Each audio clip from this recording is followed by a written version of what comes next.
Welcome back to the channel. Today we're going to be working on our cylinder heads.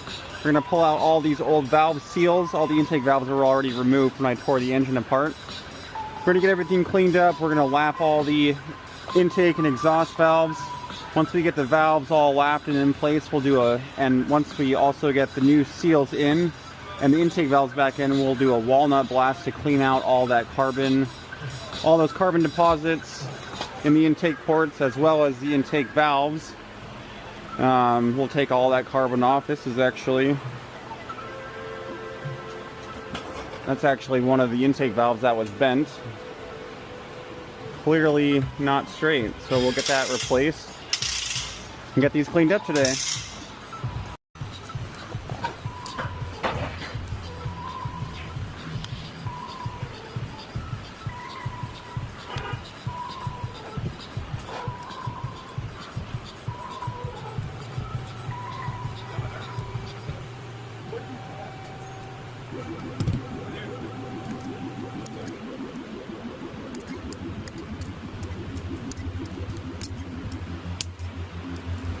And same thing on that head.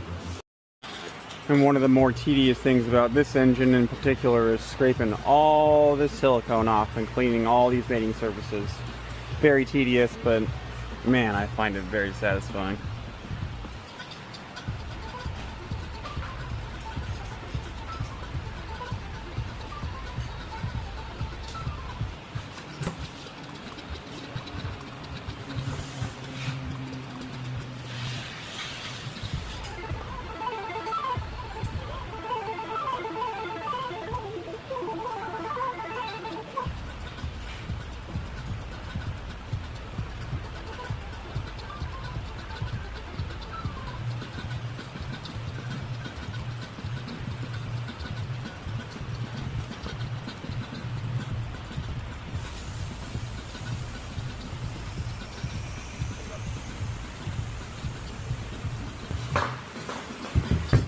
And more on that side.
And the best way that I've found to get all this silicone off is just take a little container. I got these from IKEA. And a wire brush filled with some brake clean and just start going to town.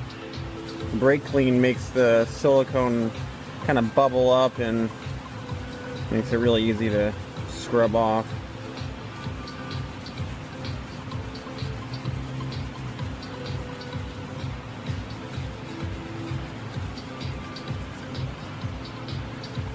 And these soft bristle brushes don't do any damage to the soft aluminum, so works pretty well.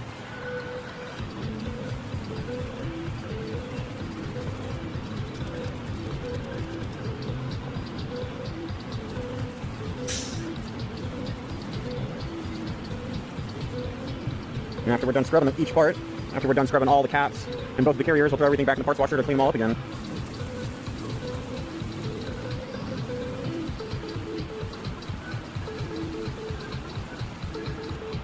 Just like that. Oh, one more time.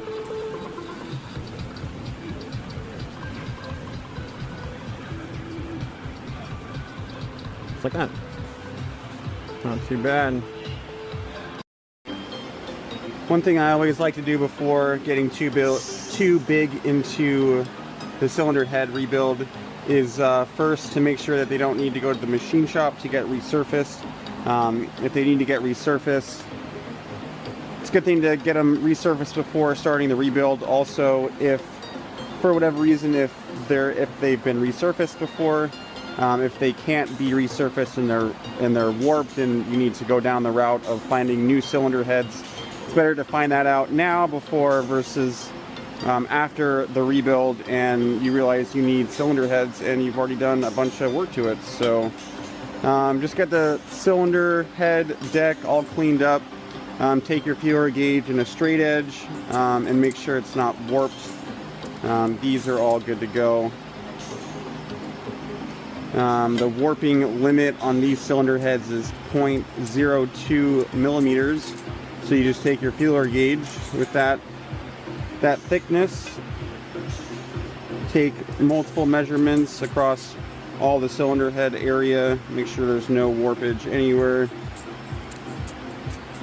and these are good to go. So we can go ahead and proceed with getting them rebuilt. Alright, and we're going to get started lapping all of our valves. I made this little jig out of a couple pieces of 2x6 just to hold the cylinder head up. It just makes it easier while everything's vertical.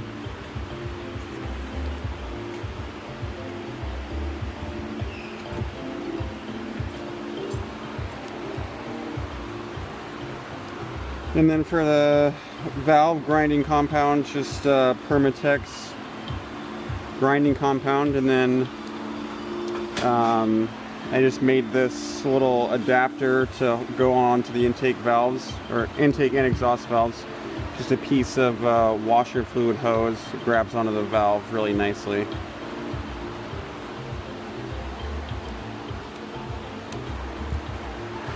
Yeah, so you just slide the valve in place. Stick the tool on to the tip of the valve.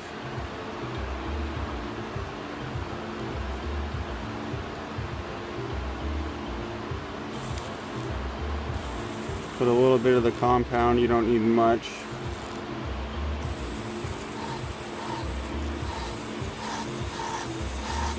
And start lapping away.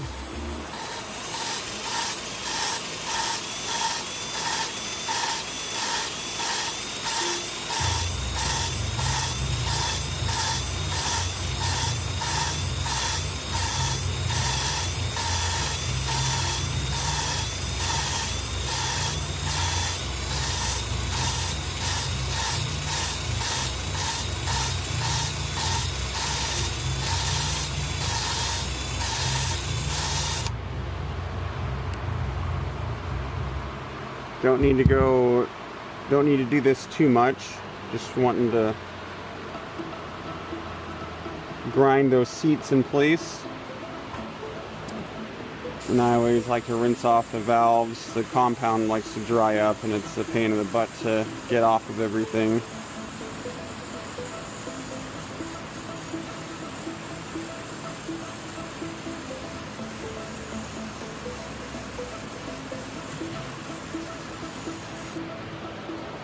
And just like that, I'll add some before and after pictures, but you can see how the valve seat's nice and grinded in place. And we'll do that to the other all 16.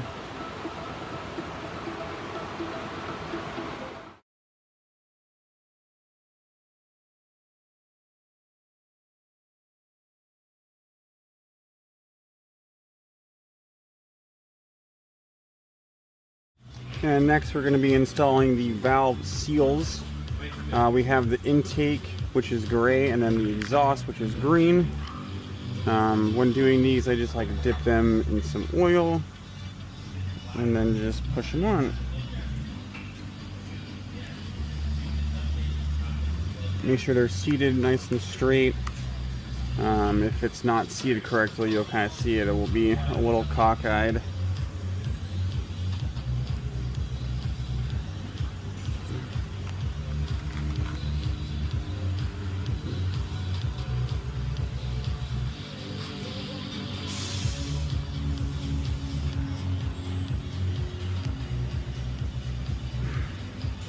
Just like that, you can see how it's not flat.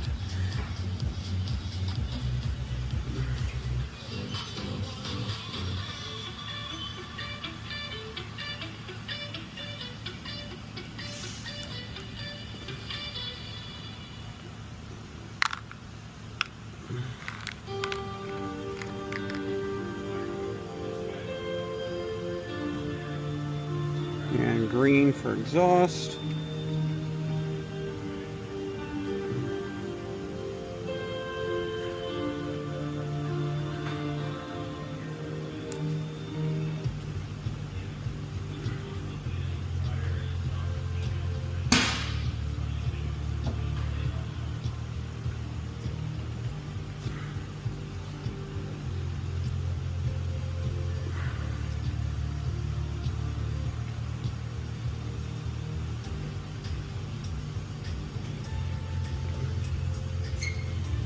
Like that. Next we'll install the valves. And installing the valves, one thing that I want to mention when you're installing these valves and after you're done lapping them, whatever position you lap the valve in needs to get installed in that same position. So like for example, I lapped this first intake valve in this first position, so we want to install it in this position. We wouldn't want to lap the valve and the valve seat here and then install this valve in this position. When you do this, it essentially marries this valve to this one position. Just put the valve in, and then we'll take our spring and the valve spring compressor tool.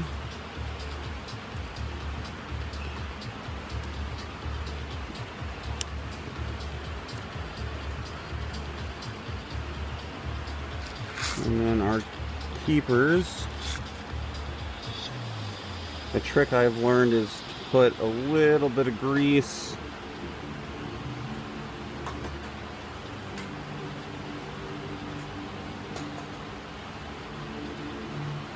on the one side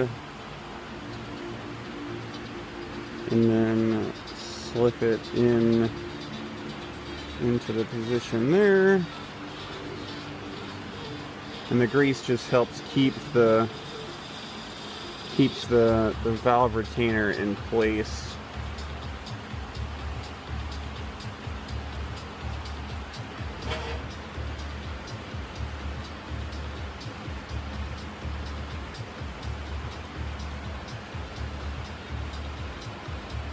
Kind of tricky.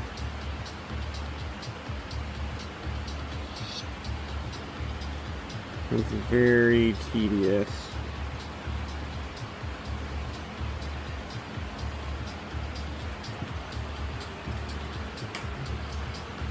And then slowly release the tension from the spring compressor.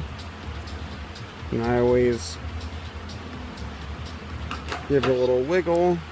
And just like that, we have our spring in place.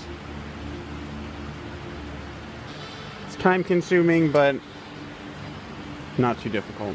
And then we'll do that to the rest of the valves. And next thing after installing all the valves is to bolt the cylinder heads on. Make sure cylinder heads are nice and clean.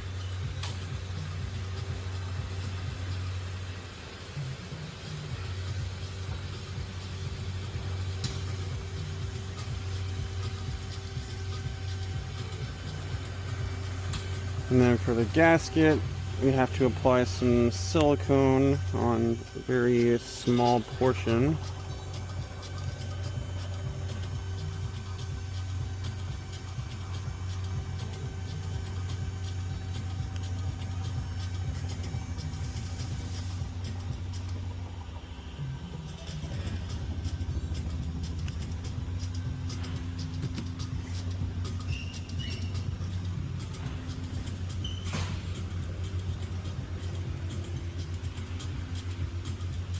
Stick that down.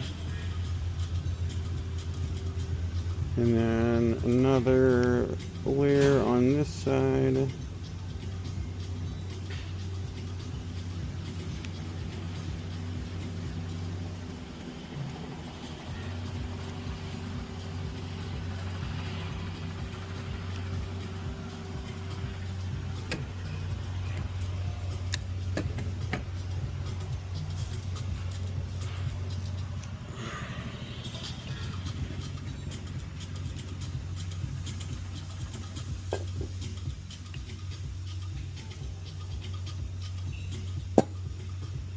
Right.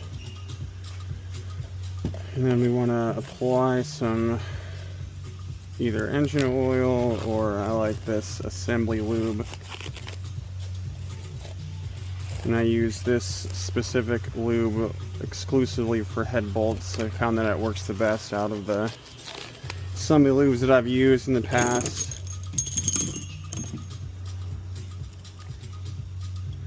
I want to get a good film on the threads, and then the bottom and top of the washer. Work all those into the threads.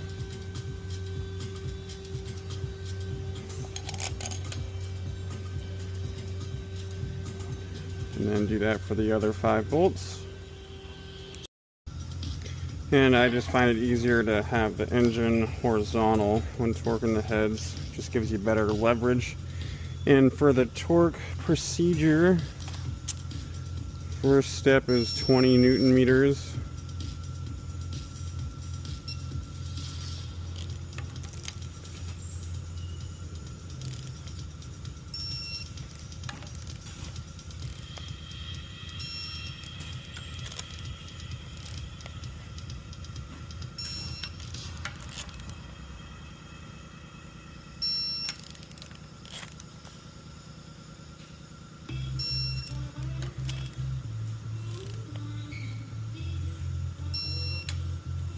And then 100 Newton meters.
And then we'll back off the bolts.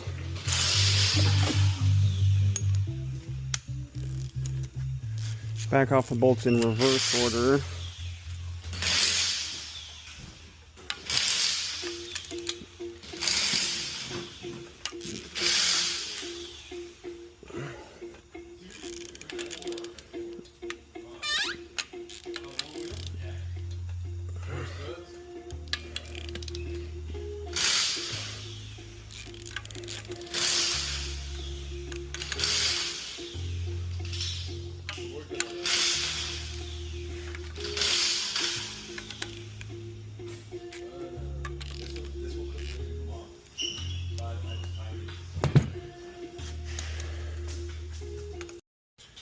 And after backing off the bolts 360 degrees, we'll go back down to 20 Newton meters again.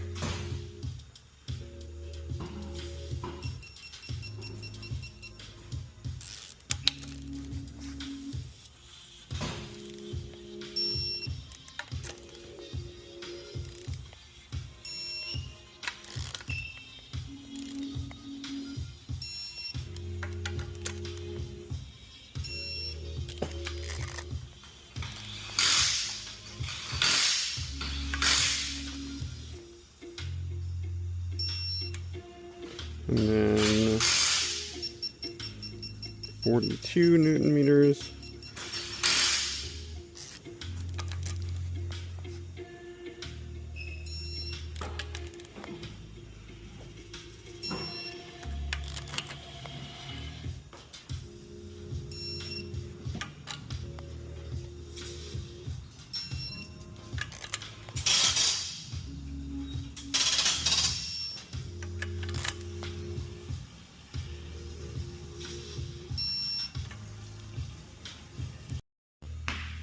And after 42 Newton meters, we'll go to 100 degrees. Let that zero.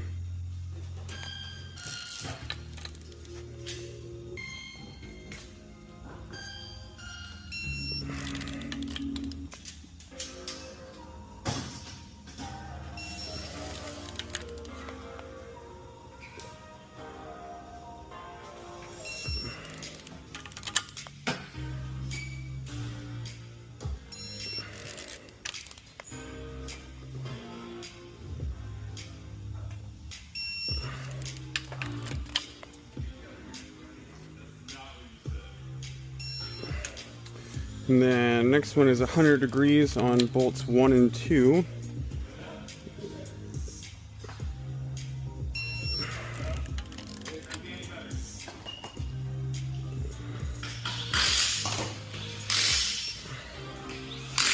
And then bolts 3 through 6 is an additional 50 degrees.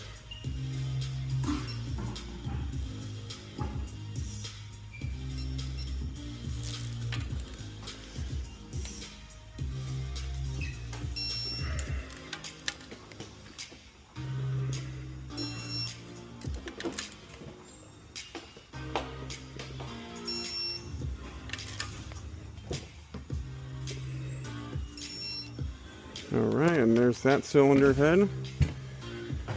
Next we'll do the other side.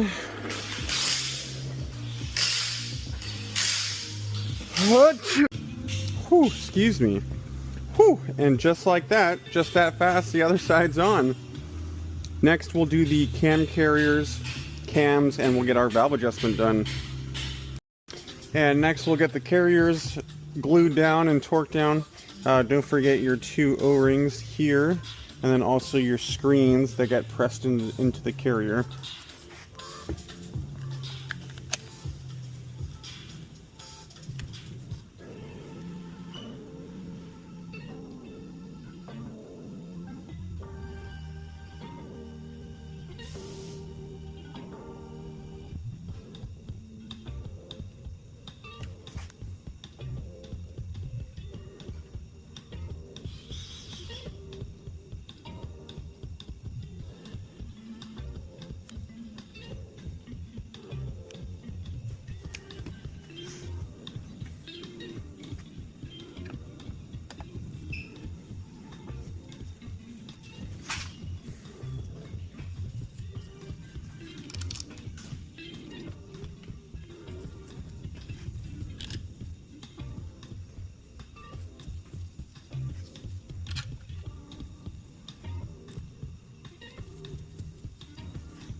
And to start the valve adjustment, we have our handy cam clearance worksheet or valve adjustment worksheet. We have all the valve shims written down for the sizes that came out of each corresponding cylinder. So we'll put all those back where they came from and do our adjustment there. I always like to fill the channels with a little bit of oil.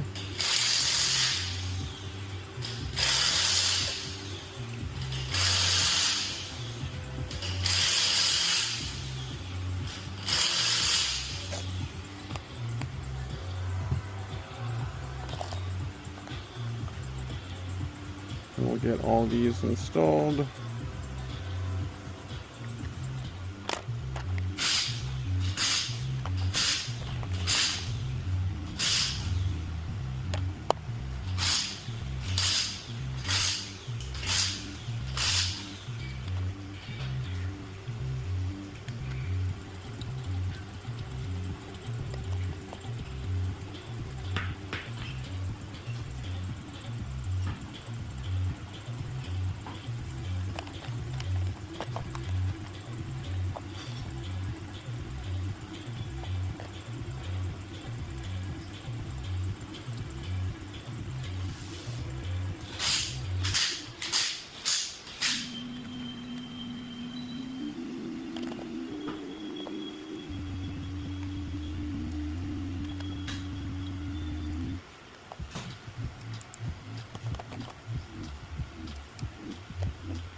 And just another thing to point out after we got our cams in, when you're installing these cam caps, it's imperative to look at the numbers that are stamped into all the caps and match all the numbers corresponding to each position. From the factory, when the cam carriers get assembled, all of these caps get torqued down, and then our line board, which in essence marries each cap to its correct position. And so these all have to be in the correct position. You can see an E for exhaust 977, and there's also an arrow facing forward. That's intake 977. There's a 977 stamped right there. And then on your caps, you also have right, and then the other side has a L for left. But then there's also an E and 977. It's kind of difficult to see. This one, on this specific motor, it only goes there, and that's for your vacuum pump. But if, for example, this gets installed incorrectly, even if it's in the correct spot on the exhaust, if I can get this off, even if this is in the correct spot on the exhaust with the 977, if it's upside down and the arrow is facing backwards, that can cause your cam to start chewing up this journal and can lock up your camshaft, and you'll have a very bad day if that happens. So like I said, it's imperative that these are all in the correct position facing forward and all stamped the same numbers. Alright, and doing a valve adjustment, we got the cams installed and all the caps torqued down. The caps don't need to be glued at this stage, because if you have to do a valve adjustment, you don't need to, when you remove the cap to pull out the shim and replace it, you don't need to clean all that fresh silicone. So at this point, it's okay to not glue it, just torque it down, and we can take our measurements from here. For the intake, the specification is 0.13 millimeters. So when we're taking your valve measurement, you always want to have the cam lobe facing up. You don't want to take your measurement when it's on one side or the other. So we'll take this. These ones feel really loose. And especially after rebuilding our cylinder heads, it will change drastically the cam clearance. So it's really important to do this step after rebuilding your cylinder heads. So those all felt super loose, so we'll go to the next size up, which is 0.15. At this point, we're just checking what the clearance is, and then we'll write it down on our sheet. 0.15 is still really loose. So actually, I'll go up 2 sizes to 0.20 and see how that feels. That's really tight. That one there and this front one are also loose. So we'll go up another one on the front too. 0.22.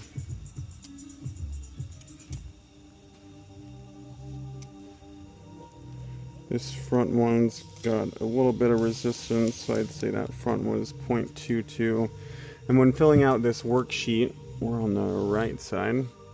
When filling out this worksheet, if it's out of specification, I like to use a red pen just so we can see visually if it's within spec or out of spec. So that's 0.22, so we'll write that down right here, 0.22.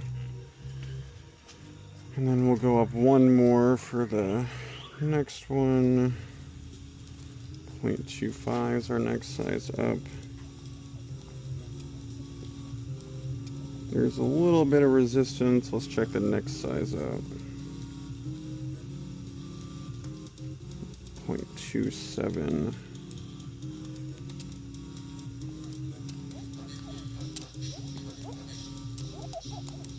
And that's got a lot of resistance. We can still get it through, but let's say that's 0.27. And then we'll go back down for our back to Let's do 0.17 for these ones.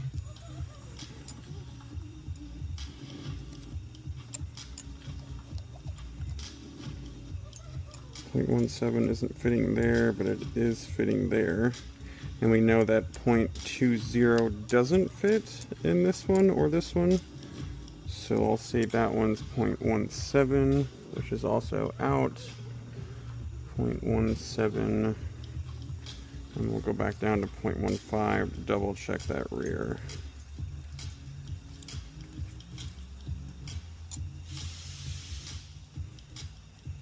And that one's 0.15. It's a little loose, so we'll call that 0.16. And then you do that for all your other ones, and then I'll show you the equation to figure out the current or the needed shim sizes. So for doing the cam clearance adjustment, we have our equation for the intake. So T is our current shim size, which is 225, which means 2.25 millimeters. It's easier if you keep everything in millimeters. The equation in the service manual gives you an option here for imperial units, but because the shims are measured in millimeters, it's easier just to do millimeters. So we have T, and it's always a good idea to use a scientific calculator and plug in the equation exactly how it states in the service manual. So here we have T, which is our current shim size, so that's 2.25 plus 1.69 times parentheses, and V is our measured cam clearance, which is 0.16 minus 0.13, and then a parentheses, and then that gives you your new shim size, which is 2.30. So our new shim size is 230. And then you'll do that for all of your other sizes. And I'll do another one here. So our current shim size is 2.25 plus 1.69 times parentheses. Our V is measured cam clearance, which is 0.17 minus 0.13 parentheses, which gives us 2.31. So this new shim size we need is a 231. And then we'll go through and do the equation for all of the ones that are marked in red, except for these two. These two clearances were both good. So after doing all of the required equations and everything, figured out that we needed a total of 14 valve shims. Luckily, I've been doing this for a good amount of time, and I have a good amount of leftover shims from various jobs. We had 13. I had 13 in my inventory, but we have to order one, which is a 229. So with that being said, that's the end of today's video. We'll get that last shim ordered, and then we'll continue moving forward. Next thing after doing the valve adjustment is throwing on the timing chains, new chains, new guides, tensioners. We'll bolt the front cover on, and then start putting on the intake manifold, wire harness, and then hopefully this time next week we'll have the car running. Thanks for watching, guys.